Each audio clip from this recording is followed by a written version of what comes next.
Welcome to the special video of option trading basics. Today we are going to discuss one of the important topic, how to escape from the trap and how to protect our stop loss. Regarding this topic, I have a 5 valid point to discuss. We will discuss one by one. The first point is always look for a smaller stop loss. As a beginner, everyone must face this issue without fail.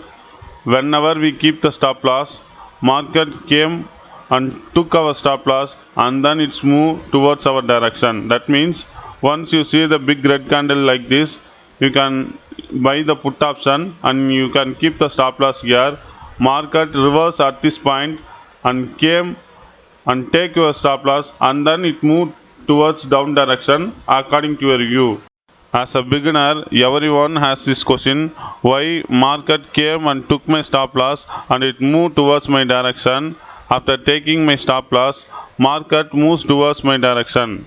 The answer is institutional knows where the retailers keep the stop loss and how to trap it, but it is not ethical, but it is legal. To avoid this kind of trapping, the first valid point, always look for a smaller stop loss. That means don't put your stop loss in bigger candle. If it is bigger candle, there is lot of chance to trap because they get more benefit. If it is a smaller candle, if you keep the stop loss in smaller candle, there is no point to trapping you. For example, if you keep 100 points as a stop loss, that means market right now trading around 17,670. You keep your stop loss at 17,770. If the institutional trap you, they can earn more than 50 rupees per share, 1,500 rupees per lot. If you keep your stop loss just 20-30 points, there is no point to trapping you. So always look for a smaller stop loss. This is how the retailers and new traders have been trapped in the market. So always look for the smaller stop loss. Let us see some example for the smaller stop loss. On 3rd February is the best example for the smaller stop loss. Whenever market breaks bottom CPR, you can enter at this candle close and keep the stop loss at center pivot or top CPR, and your target must be S1 or previous day low, or you can trail up to S2. This is the best way to approach the market. Always look for the smaller stop loss. Whenever you take the smaller stop loss, it would be a trending day. Whenever see a big red candle at the first, it may be a trap. The main point is the candle which you are putting stop loss is not more than 30-40 points. Always look for a smaller candle and smaller stop loss.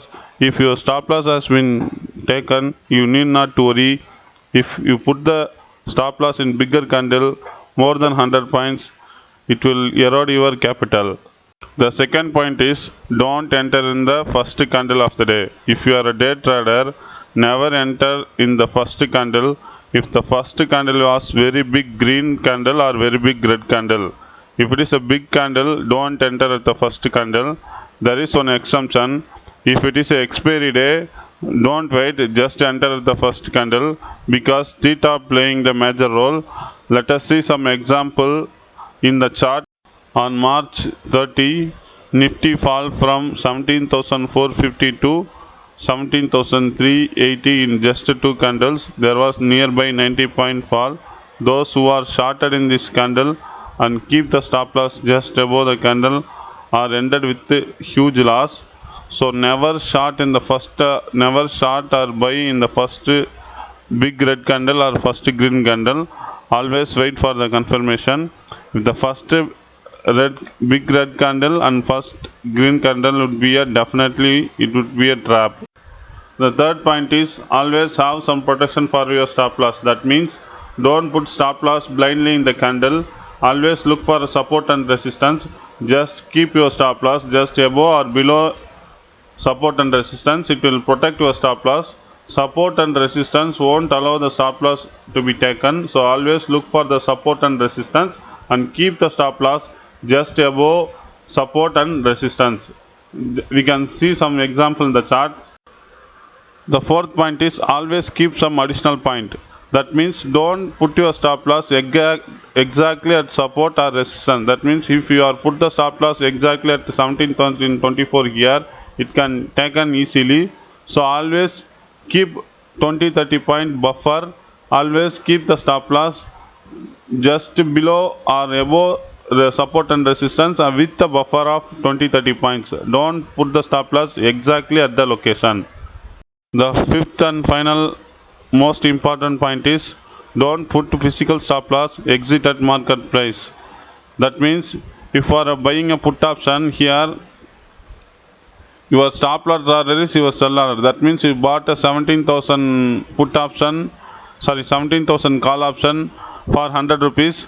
You keep 20 rupees as a stop loss. You can put 80 rupees sell order. What the institutional and big players do, they put a basket order. What are all the open order in the market, it has been taken. You can see many times one single stick came and take your stop loss and then it market reverse.